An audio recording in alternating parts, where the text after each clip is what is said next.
দেশব্যাপী অনুষ্ঠিত হয়ে গেল বহুল কাঙ্ক্ষিত ত্রয়োদশ জাতীয় সংসদ নির্বাচন। দেশে প্রথমবারের মতো জাতীয় নির্বাচনের সঙ্গে অনুষ্ঠিত হয়েছে গণভোট। উৎসবমুখর পরিবেশে বৃহস্পতিবার সকাল 7:30 থেকে বিকেল 4:30 পর্যন্ত দেশের 299টি আসনে একটানা চলেছে ভোট গ্রহণ। তবে ফলাফল ঘোষণা হয়েছে 297টি আসনের। নির্বাচনে বিএনপি ধানের শীষ প্রতীকে পেয়েছে 49.97% ভোট। 290 আসনে দলটির প্রার্থী ছিল। অন্যদিকে জামায়াতে ইসলামী দাঁড়িপাল্লা প্রতীকে পেয়েছে 31.76% ভোট। তাদের প্রার্থী ছিল 227টি আসনে। সদ্য সমাপ্ত এই নির্বাচনে ব্যাপক কারচুপির অভিযোগ এনে ভোট পুনর্গণনার দাবি জানানোর পর নির্বাচন নিয়ে আরও বিস্ফোরক মন্তব্য করেছেন ঢাকা ৮ আসনে জামায়াতে ইসলামী নেতৃত্বাধীন 11 দলীয় জোটের প্রার্থী ও জাতীয় নাগরিক পার্টির মুখ্য সমন্বয়ক নাসিরউদ্দিন পাটোয়ারী। তিনি বলেন, নির্বাচনে কে কত আসন পাবে সেটা আগে থেকেই ঠিক করা ছিল। খুলে বলো ফ্যান্টাস্টিক নিমো হালাল বিস্কুট খায় সানিও স্ট্যাটাস দিছে ইটস ফ্যান্টাস্টিক।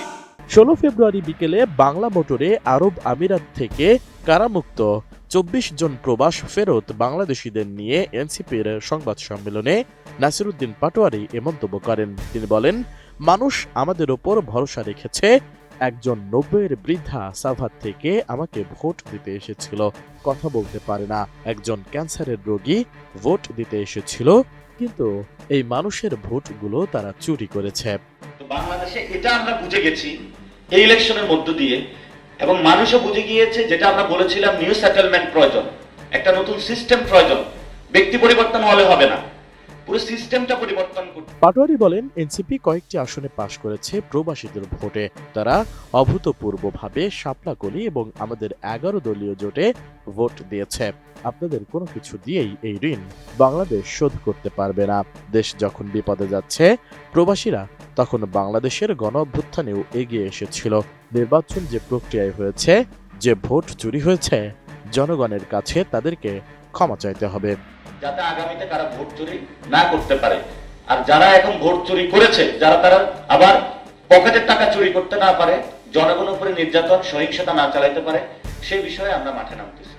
এ সময় বিরোধী নেতাদের বাসায় তারেক রহমানের যাওয়া নিয়েও মন্তব্য করেন নাসিরউদ্দিন।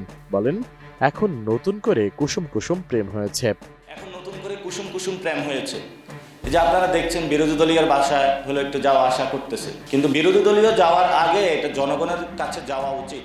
নাসিরউদ্দিন পাটোয়ারী আরো বলেন, যারা এই নির্বাচনটা করেছেন, অনেক চাঁদাবাজ, সন্ত্রাস, দুর্নীতিবাজকে আপনারা সংসদে ঢুকিয়েছেন। এদেরকে কোনো মন্ত্রণালয় দিবেন না। যতটুকু হয়েছে ততটুকুই সীমাবদ্ধ থাকেন। এছাড়া পুরো রমজানে নিত্যপণ্যের দাম নিয়ন্ত্রণে রাখার লক্ষ্যে সিন্ডিকেটের বিরুদ্ধে কাজ করা হবে বলেও ঘোষণা করেন নাসিরউদ্দিন পাটোয়ারী। আল্লাহর দোহাই লাগে, অনেক চাঁদাবাজ, সন্ত্রাস, দুর্নীতিবাজকে আপনারা সংসদে ঢুকিয়েছেন, এদেরকে কোনো মন্ত্রণালয় দিবেন না। S I Raj, ATN news.